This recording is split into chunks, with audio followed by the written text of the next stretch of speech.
रात के 9 बजे थे। रसोई साफ करके श्रुति कमरे में जा रही थी। अगले दिन बेटे का बोर्ड एग्जाम है तो उसे थोड़ा गाइड करना था। पहला पेपर है, बच्चा थोड़ा नर्वस है। अचानक सासू माँ की आवाज ने उसके कदम रोक दिए। बहू, अभी अभी रश्मि का फोन आया था।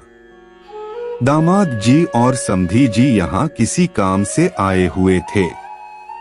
उनका रात में ही लौटने का प्रोग्राम था, लेकिन कल फिर से मीटिंग है तो रात को यहाँ घर पर ही रुकेंगे।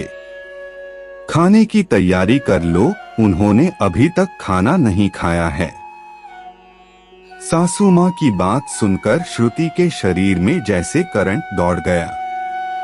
एक तरफ बेटे का पेपर, दूसरे अभी तो डिनर निपटाकर रसोई साफ करके निकली है। इतनी ठंड में फिर से डिनर बनाना। नंदोई के सामने एक सब्जी बनाकर भी काम नहीं चलता। श्रुति का दिमाग जैसे सुन्न हो गया। मम्मी जी, कैसे होगा इतनी जल्दी सब कुछ? अगर दीदी पहले बता देती तो मैं खाना एक साथ बना लेती। जैसे ही मुझे पता लगा मैंने तुझे बता दिया। मुझे नहीं पता, दामाद जी और समधी जी की खातिर में कमी नहीं होनी चाहिए। श्रुति ने पति विवेक से कहा तो विवेक ने सब्जियां ऑर्डर करने का सुझाव दिया और रोटी घर पर बन जाएगी। इससे श्रुति को बहुत तसल्ली मिली। विवेक ने सब्जियां ऑर्डर की और श्रुति ने रोटी का लिए आटा गूंथ कर रख लिया। मेहमानों की खातिर बहुत अच्छे से हो गई। अब सोने की बारी आई तो श्रुति ने सासू माँ से पूछा, मम्मी जी, सोने का इंतजाम कैसे करना है?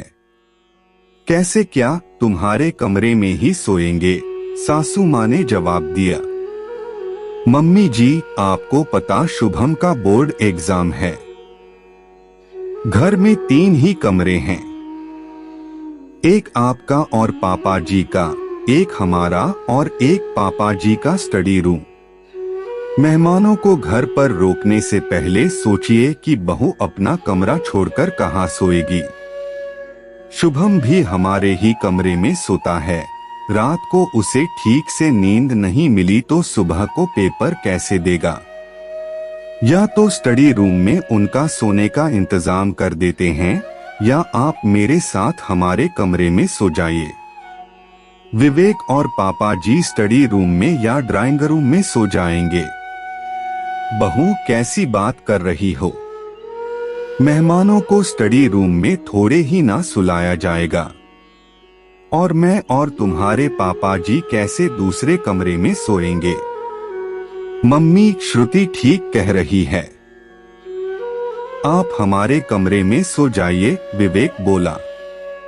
हारकर सासू माँ को श्रुति के कमरे में सोना पड़ा। सुबह को मेहमानों को नाश्ता कराकर विदा किया और शुभम को भी स्कूल भेजा।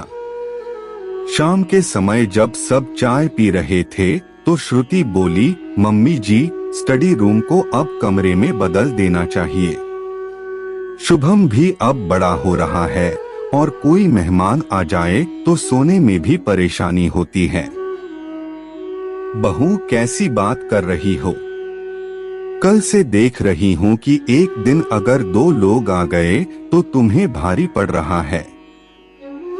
मैं तुम्हारे कमरे में सो तो गई थी, मैंने भी तो इसी घर में एडजस्ट किया है।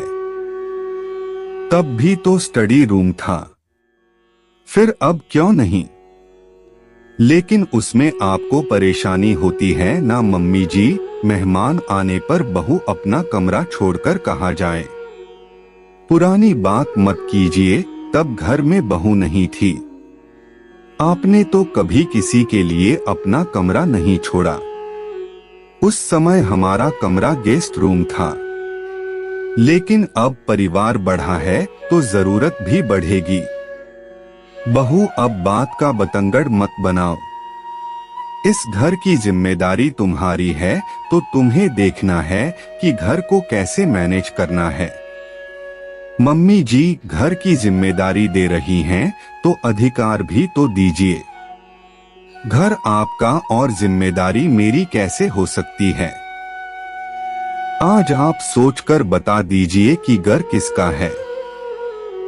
अगर घर पर मेरा कोई हक नहीं तो इस घर की कोई जिम्मेदारी मेरी नहीं, कहकर श्रुति ने हाथ जोड़ दिए। अब विवेक ने भी श्रुति की बात को ही ऊपर रखा। आखिर सासू माँ को बहू की बात माननी पड़ी और स्टडी रूम को कमरे में बदल दिया गया। श्रुति खुश थी कि अब किसी मेहमान के आने पर उसे अपना कमरा नहीं छोड़ना पड़ेगा।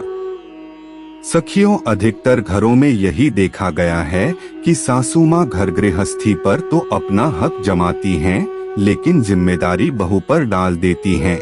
क्या ये सही बात है? अगर आप घर गृहस्थी पर अपना हक जमाते हो तो जिम्मेदारी भी तो खुद उठानी चाहिए। मेरी कहानी कैसी लगी कमेंट करके बताएं और चैनल को सब्सक्राइब कर लें।